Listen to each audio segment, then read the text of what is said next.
morning, Bucknutters. Welcome to the Bucknuts Morning Five here on Friday, September 13th, 2019. I am Dave Biddle, very happy to be joined by Jonah Booker for his usual Friday visit. JBook, you a superstitious man? Do you buy into things like Friday the 13th is bad luck?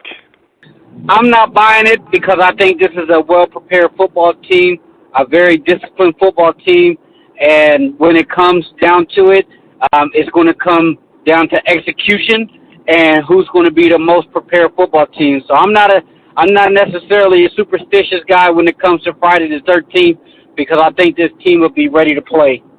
And they'll be ready to play tomorrow on the 14th as well. Let's get into some of the impressions. Before we get to the Indiana game, let's just circle back and get your impressions because you were off last week, and I just want to get your impressions about this team so far. They've been so impressive to me in every facet. Just through the first two games, what really jumps out to you about this team? Yeah, I went back and watched both of the games.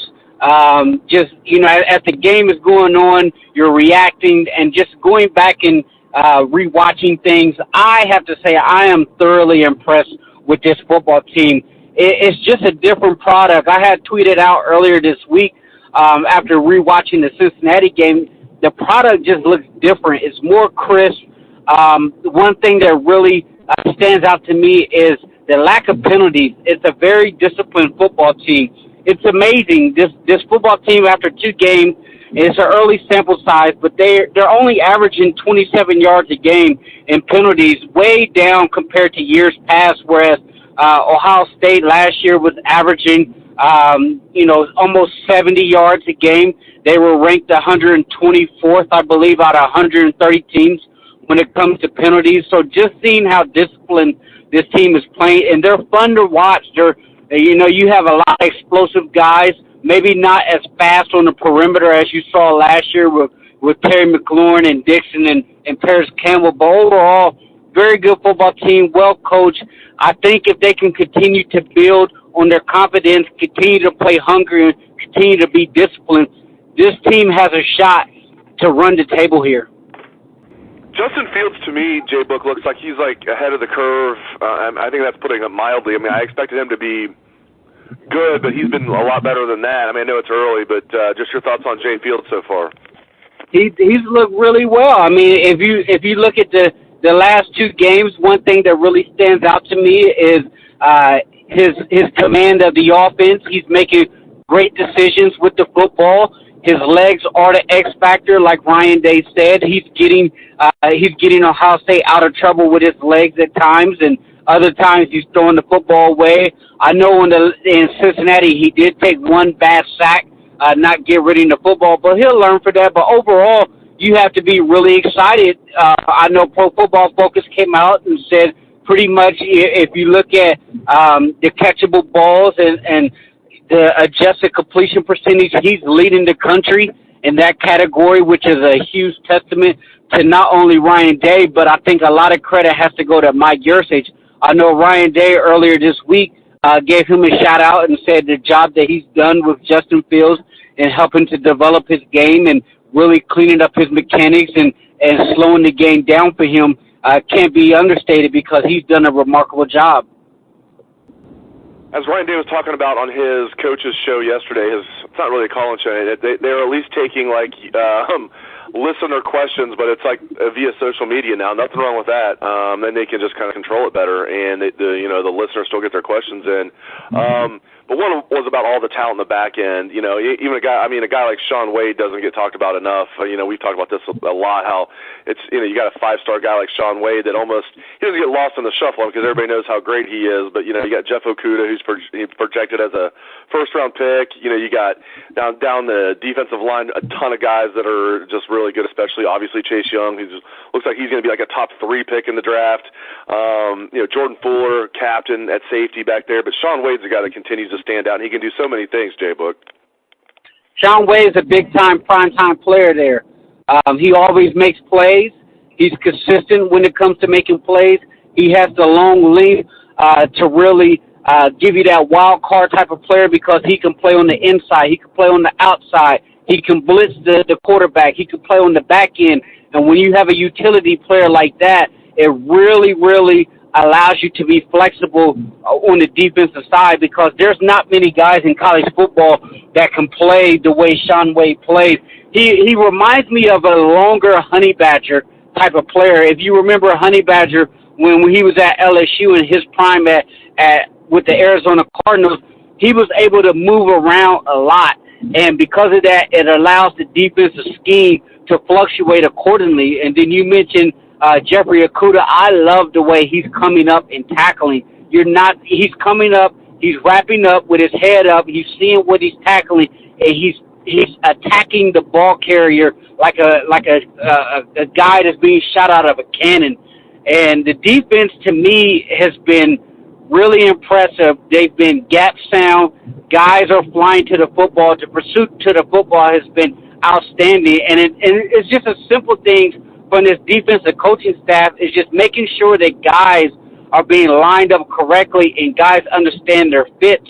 I mean, it has to be a good feeling for Baron Browning to really see that his hard work and his patience is starting to pay off, because he's another guy that a lot of people was writing off there, and all of a sudden, boom, the light comes on for him, and he's played outstanding so far this season. Master T continues to look better and better and better. J.K. Dobbins had a really good game this past week. The O-line's looking good. Just where are you at with the running game, and just your thoughts on the running backs in particular, like Master Teague? Really happy to see J.K. Dobbins bounce back from that first game. He looked like he was running with a purpose there. But Master Teague, he's really been the big shock and surprise for Buckeye Nation, because this was a guy that was banged up all of last year, banged up going into spring ball, didn't get a lot of live reps.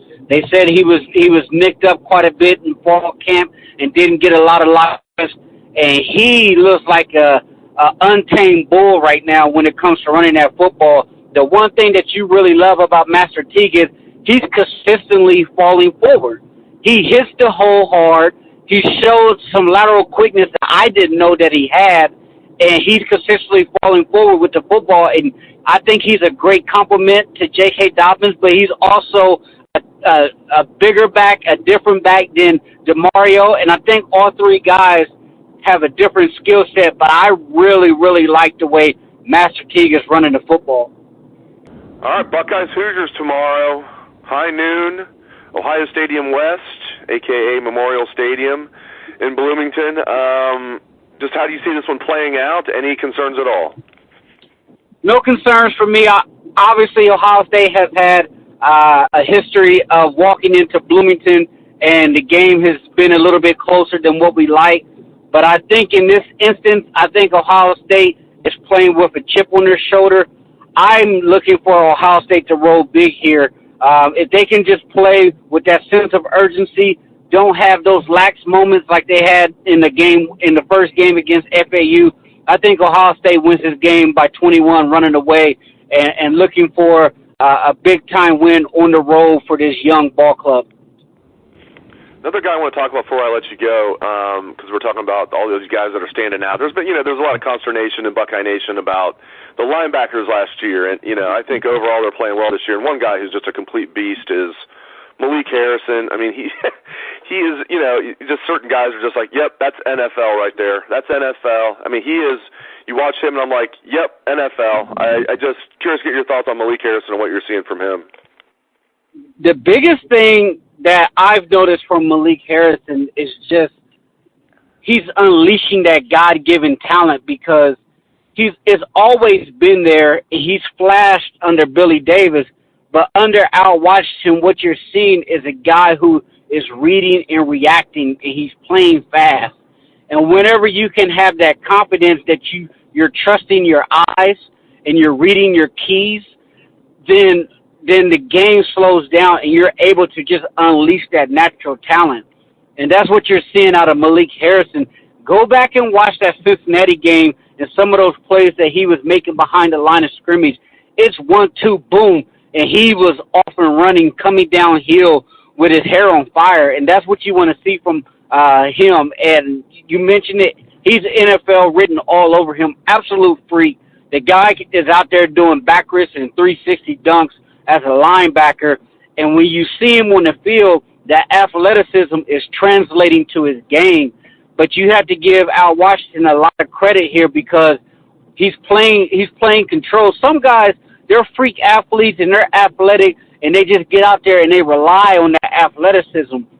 But the thing that you're seeing out of Malik Harrison this year, he's playing within the defense. He's playing controlled football, and because of that, he's gap sound, and you're not seeing a lot of those huge chunks of plays coming from the offense. And it's also a testament to the rest of the linebackers because I think Pete Werner's playing well. Tuff Boylan is in there, but I think Baron Browning is playing at a much higher level than Tuff right now because I really, really like when you see Baron Browning and Malik Harrison next to each other. That's truly a two-headed combo right there that's flashing on the football field.